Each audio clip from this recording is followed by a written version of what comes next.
तो hey everyone, एक बार पुनः स्वागत है आप सभी का आपके अपने यूट्यूब प्लेटफॉर्म यानी कि संध्या कंप्यूटर क्लासेस। मैं शरण कुमार एक बार फिर से आप सभी का आपके अपने यूट्यूब प्लेटफॉर्म पे हार्दिक स्वागत करता हूं। आरईसीटी एग्ज़ाम मुख्य परीक्षा जो आपकी अक्टूबर 2023 में होने वाली है, आज जो है मैंने बोला था कि 2 दिन जो है लाइव क्लास आपकी नहीं रहेगी, लेकिन कल से आप ध्यान रखना कि कल से वही आपको 6 बजे जो है लाइव क्लासेस देखने को मिलेगी। यह वीडियो एक बार फिर से आप सभी को ऑफलाइन मोड में देखने को मिल रहा है। आप कोशिश ये कीजिए कि जितने भी क्वेश्चन आपको करवाए जाते हैं ऑफलाइन वीडियो के अंदर, उनको क्या करें कि आप साथ साथ में कमेंट करते रहे, ताकि आपको भी अपनी स्थिति देखने का एक बार मौका मिल सकता है। सबसे पहला क्वेश्चन कि विंडोज़ 10 में कौन सा इनबिल्ट ऑप्शन हमें एक स्क्रीन को 4 विंडोज़ में स्थानांतरित करने की अनुमति देता है। यानी कि विंडोज़ 10 का एक ऐसा कौन सा ऑप्शन है जो कि उसके अंदर ही इनबिल्ट होता है, जो कि आपकी स्क्रीन को 4 विंडोज़ में स्थानांतरित करता है। तो आप सभी को याद रखना है कि उसका करेक्ट आंसर क्या होगा, स्नैप असिस्ट होगा। यानी कि सबसे पहले क्वेश्चन का ऑप्शन नंबर बी करेक्ट होगा। आगे फिर बात करते हैं कि एमएस एक्सेल 2010 में खाली जगह फंक्शन विभाजक किसी संख्या को विभाजित करने के बाद शेष राशि को दिखाने के लिए जो प्रदर्शित करेगा। तो आप सभी को पता रखना है कि भाई जब भी हम एमएस एक्सेल के अंदर काम करेंगे और एक ऐसा फंक्शन जो क्या करेगा कि जितने भी जो है संख्या विभाजित होनी थी वो हो चुकी हैं, अब जो है आपकी शेष वैल्यू को दिखाने का काम करता है। तो उसका नाम क्या होता है, मोड, और आपका ब्रैकेट ओपन और ब्रैकेट क्लोज। आगे फिर बात करते हैं कि निम्नलिखित में से कौन सा गलत कथन है, और उस कथन की आपको पहचान करनी है। आप माइक्रोसॉफ्ट वर्ड 2010 में पीडीएफ में एक डॉक्यूमेंट सेव करते हैं, तो ये तो सही है, कर सकते हैं, है ना। फिर बोला है कि एमएस वर्ड 2010 में फाइल को प्रिंट करने के लिए Ctrl+P, ये भी सही है। फिर बोला है कि जीमेल ईमेल भेजने और प्राप्त करने के लिए, ये भी सही है। और बोला है कि पीओएस एक टर्मिनल वेब ब्राउज़र का उदाहरण होता है, तो ये वाला नहीं होगा, है ना। पीओएस तो आपका पॉइंट ऑफ सेल होता है, जो कि आपके क्रेडिट कार्ड और डेबिट कार्ड को स्वाइप करके पेमेंट करने की सुविधा आपको देता है। आगे फिर आपसे अगला क्वेश्चन पूछा है, और काफ़ी महत्वपूर्ण क्वेश्चन है कि एमएस एक्सेल 2010 में बराबर लेन लेन जो है आपकी स्ट्रिंग की लंबाई को दिखाने का काम करते हैं। और आपसे बोला है कि VMOU, फिर आपको बोला है स्पेस दिया है, उसके बाद में RSCIT नाम लिखा है। तो इसके अंदर आपको जो आउटपुट क्या देखने को मिलेगा, तो आपको गिनने हैं 1 2 3 4 और 5 6 7 8 9, और एक जो है आपका ये बीच का स्पेस हो जाएगा, यानी 10 यहाँ से मेरे ख्याल से करेक्ट होना चाहिए। हाँ बिल्कुल, 10 बिल्कुल करेक्ट रहेगा। आप सभी लोग भी साथ साथ में कमेंट जरूर करें, ताकि जो हैं आप सभी पहचान पाओ कि भाई रोज़ाना तो क्या होती है कि लाइव क्लास होती है, लेकिन एक तो कल आपकी लाइव नहीं हुई, और एक आज किसी कारणवश से आपकी लाइव नहीं हो रही, लेकिन कल से आपका वही आपका टाइम रहेगा, 6 बजे आपको वापस रोज़ाना आना है। कि विंडोज़ 10 में रीस्टोर पॉइंट का उपयोग कब किया जाता है, तो रीस्टोर पॉइंट मतलब कि आपका कंप्यूटर अब ख़राब होने की स्थिति में है, तो आप जो हैं अपने कंप्यूटर की फाइलों को पुनः प्राप्त कर सकते हैं, यानी कि ऑप्शन बी जो है आप सभी के लिए बिल्कुल करेक्ट माना जाएगा। आगे फिर बोला है कि यूएसबी का पूरा नाम क्या होता है। स्टूडेंट काफ़ी महत्वपूर्ण क्वेश्चन है, और आप सभी को पता रखना है कि भाई यूएसबी का जो पूरा नाम होता है वो आपका यूनिवर्सल सीरियल बस होता है, जैसा कि ऑप्शन आपको सी ऑप्शन में दिख रहा है, ये आपका यहाँ से करेक्ट हो जाएगा। आगे फिर क्वेश्चन है कि चार्ट में लीजेंड क्या होता है, तो ये तो मैं रोज़ाना बताता हूँ, है ना। तो लीजेंड यह प्रतिनिधित्व करता है या पहचानता है कि जो आपका कलर है चार्ट पर प्रत्येक रंग किस डेटा श्रृंखला को प्रदर्शित करेगा, इसको पहचानता है आपका कौन, लीजेंड। आगे फिर बात करते हैं कि खाली जगह का प्रयोग एक वेब पेज को बनाने के लिए किया जाता है।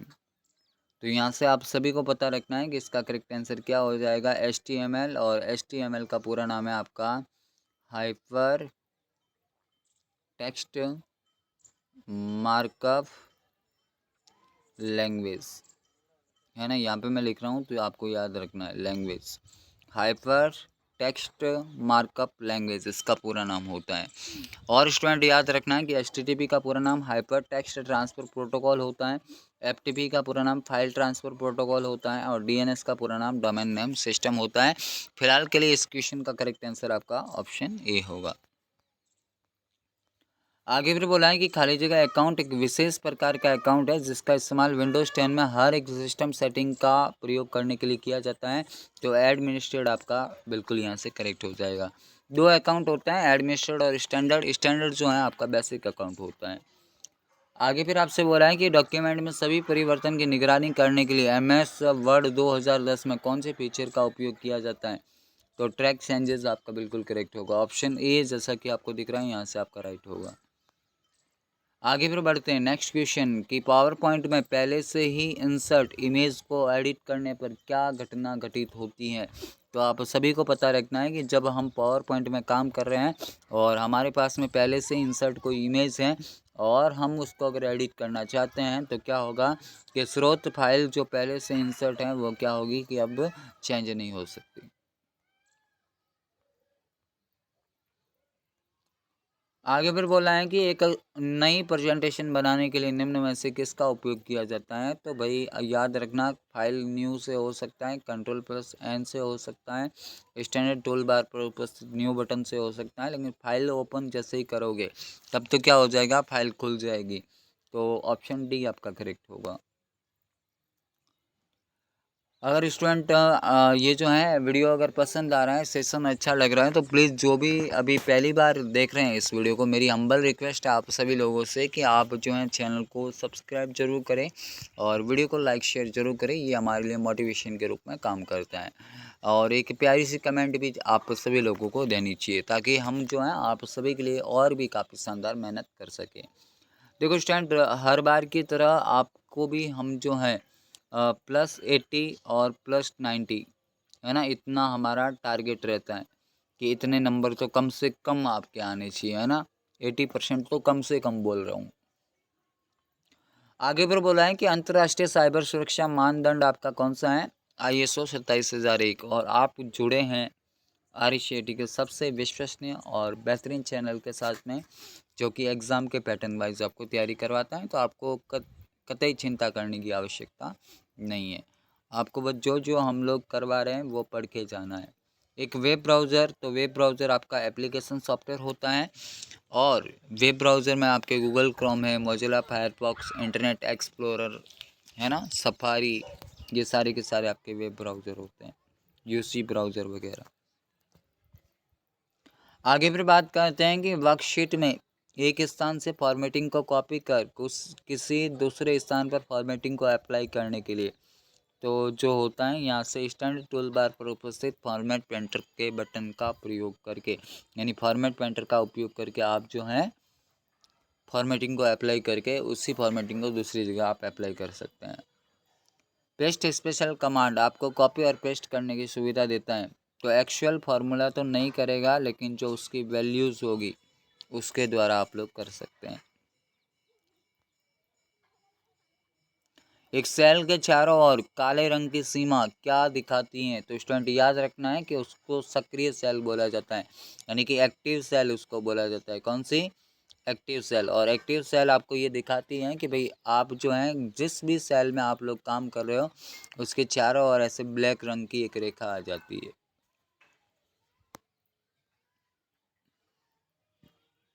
आगे फिर बोला है कि माइक्रोसॉफ्ट ऑफिस पिक्चर मैनेजर क्या है।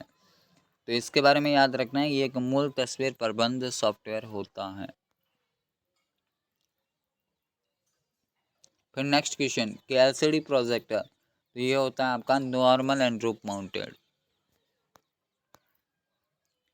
नेक्स्ट क्वेश्चन, ये तो इजी वाले क्वेश्चन आने चाहिए, है ना। विंडोज़ 10 में एक सॉफ्टवेयर इंस्टॉल नहीं किया जा सकता। तो इंटरनेट से हो सकता है, विंडो स्टोर से भी हो सकता है, CD DVD पेन ड्राइव से हो सकता है, लेकिन MS वर्ड की फाइलों का उपयोग करके नहीं हो सकता। तो ये आप सभी को याद रखना है यहाँ से। आगे फिर बोला है कि कौन सा कंप्यूटर डेटा को भंडारण क्षमता, प्रदर्शन और डेटा प्रोसेसिंग के मामले में सबसे शक्तिशाली कंप्यूटर होता है। तो सुपर कंप्यूटर आपका सबसे शक्तिशाली होता है। भारत का प्रसिद्ध कौन सा है। तो याद रखना है परम 8000 है। और वैसे वर्ल्ड का सबसे पहला कौन सा है। तो आपका CDC 6600 है। और ये बना कब था, 1964 के अंदर बना है, तो ये भी बातें सभी को पता होनी चाहिए। आगे फिर बात करते हैं कि रुपए डेबिट कार्ड क्या है। तो आपको बोल तो दिया है कि डेबिट कार्ड है, तो पहली बात तो सही है। फिर ये जो है आपके एनपीसीआई यानी कि राष्ट्रीय भुगतान निगम यानी कि national payment corporation of India के द्वारा जारी भी किया जाता है। और जितने भी आपकी एटीएम मशीन है और पीओएस यानी कि पॉइंट ऑफ सेल जो आपकी डिवाइस है, उन सभी पे ये स्वीकृत होता है। तो आपका उपरोक्त सभी जो है यहाँ से करेक्ट माना जाएगा। आगे फिर बोला है कि निम्न में से कौन सा मोबाइल वॉलेट का उदाहरण नहीं है। देखो, मोबाइल वॉलेट आपके एक एप्लीकेशन होते हैं जो आपके पैसों को डिजिटली रूप से स्टोर रखने का काम करते हैं और आपको बैंकिंग की सुविधा देने का काम करते हैं। तो एसबीआई का खुद का है, भीम का पूरा नाम आपका जो है भारत इंटरफेस फॉर मनी होता है। और पेटीएम जो है ये भी एक मोबाइल वॉलेट होता है, जो कि क्रेडिट कार्ड तो एक प्लास्टिक का छोटा सा कार्ड है जो कि बैंक के द्वारा जारी किया जाता है। आगे फिर बात करते हैं कि क्लाउड स्टोरेज प्लेटफॉर्म का उदाहरण कौन सा है। तो क्लाउड स्टोरेज भी आपके एप्लीकेशन सॉफ्टवेयर होते हैं जो आपके डॉक्यूमेंट को डिजिटली स्टोर करने के लिए काम में आते हैं। यहाँ से आपका Google drive, Microsoft one drive, drop box सारे के सारे हो जाते हैं, यानी कि उपरोक्त तो सभी आपका करेक्ट होगा। आगे फिर बोला है कि नागरिक ऑनलाइन माध्यम से रोजगार का पंजीयन कैसे कर सकता है। तो ई मित्र से भी हो सकता है, यानी ई मित्र का पूरा नाम इलेक्ट्रॉनिक मित्रा होता है। और आपके रोजगार विभाग की वेबसाइट से भी हो सकता है, तो ए व बी दोनों यहाँ से करेक्ट होगा। आगे बोला है एसएसओ का उद्देश्य। तो ग्राहक की संतुष्टि को बेहतर बनाना, सहायता डेस्क की लागत को कम करना और उत्पादकता को बढ़ाना, तीनों के तीनों करेक्ट है, यानी कि उपरोक्त सभी यहाँ से आपका करेक्ट होगा। एसएसओ का पूरा नाम सिंगल साइन ऑन होता है। आगे फिर बात करते हैं कि निम्न में से कौन सा open source mobile operating system है। ओपन सोर्स का मतलब होता है सभी के लिए निःशुल्क, और सभी के लिए निःशुल्क आपका कौन सा होता है, एंड्रॉयड होता है, यानी कि ऑप्शन बी जो है आपका करेक्ट होगा यहाँ से। आगे फिर बोलना है कि निम्न में से कौन सा मोबाइल ऑपरेटिंग सिस्टम नहीं है। देखो, अगर मोबाइल का नहीं है इसका मतलब वो कुछ और हो सकता है। तो एंड्रॉयड तो होता है, एप्पल आईओएस भी होता है, विंडोज़ फ़ोन भी होता है, लेकिन जो लाइनेक्स है ये कंप्यूटर का ऑपरेटिंग सिस्टम होता है ना। किसका है, कंप्यूटर का।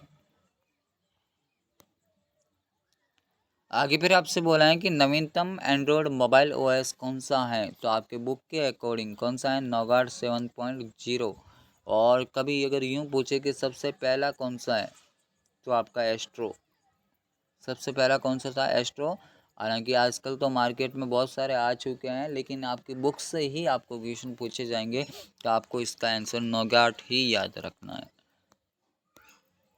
आगे फिर नेक्स्ट क्वेश्चन है कि निम्न में से कौन सा operating system graphical user interface का उदाहरण नहीं है, यानी कि GUI, ग्राफिकल यूज़र इंटरफेस। और यहाँ से जो है विंडोज़ 8.1 भी होता है, मैक ओएस भी है, लाइनेक्स भी है, लेकिन यूनिक्स और MS डॉस, कौन कौन से, यूनिक्स और MS डॉस दो ऐसे ऑपरेटिंग सिस्टम हैं जो आपके ग्राफिकल यूज़र इंटरफेस के उदाहरण नहीं है। तो फिर ये किसका है, आपका कमांड यूज़र इंटरफेस का एग्जांपल होता है, या कमांड लाइन इंटरफेस का एग्जांपल होता है। आगे फिर महत्वपूर्ण क्वेश्चन है कि निम्न में से कौन सा ऑपरेटिंग सिस्टम मल्टीटास्किंग को वास्तव में लागू नहीं करता। तो वही याद रखना कि इसका करेक्ट आंसर आपका MS डॉस होता है, माइक्रोसॉफ्ट डिस्क ऑपरेटिंग सिस्टम। और मल्टीटास्किंग का मतलब होता है एक समय में एक से अधिक कार्य करना, और ये कौन नहीं करेगा, तो आपका MS डॉस नहीं करेगा। आगे फिर बोला है कि हॉटस्पॉट के लिए किस कनेक्टिविटी की आवश्यकता होती है। तो आपके हॉटस्पॉट के लिए वाईफाई की आवश्यकता होती है।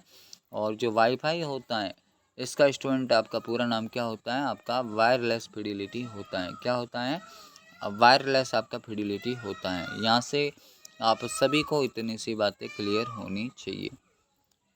आगे फिर बढ़ते हैं कि बैकग्राउंड में रन हो रहे प्रोग्राम को होल्ड करने के लिए जो आइकन्स होते हैं उसको क्या कहा जाता है, तो या फिर उनको कहाँ पे रखा जाता है। तो सिस्टम ट्रे आपके टास्क बार का एक छोटा सा हिस्सा होता है जहाँ पे बैकग्राउंड में चलने वाले प्रोग्राम आपके स्टोर रहते हैं, उसको सिस्टम ट्रे बोला जाता है। आगे फिर बोलना है कि एक छोटी पिक्चर जो कि प्रोग्राम या फोल्डर का फंक्शन का प्रतिनिधित्व करती हैं, तो उसको आइकन बोला जाएगा। और नेक्स्ट और आज का अंतिम क्वेश्चन और सभी स्टूडेंट जो मुझे एंड तक सुन रहे हैं उनसे मैं बता दूं कि कल से अपन वापस लाइव ही मिलेंगे 6 बजे, वही टाइमिंग रहेगा, है ना। तो 6 बजे आपको रोज़ाना आना है। हालांकि आज की क्लास और कल की क्लास मैंने ऑफलाइन दी थी, काफ़ी सारे स्टूडेंट ने कमेंट भी की कि सर क्या लाइव नहीं आ रहे हो।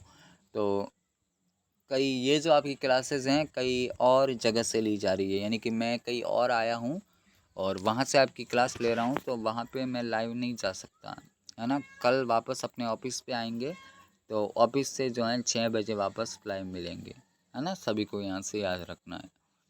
देखो, आपसे गलत युग्म की पहचान करने के लिए बोला है, तो राज ई साइन तो कस्टमाइज QR ये सही है, फोटो हस्ताक्षर डिजिटल हस्ताक्षर।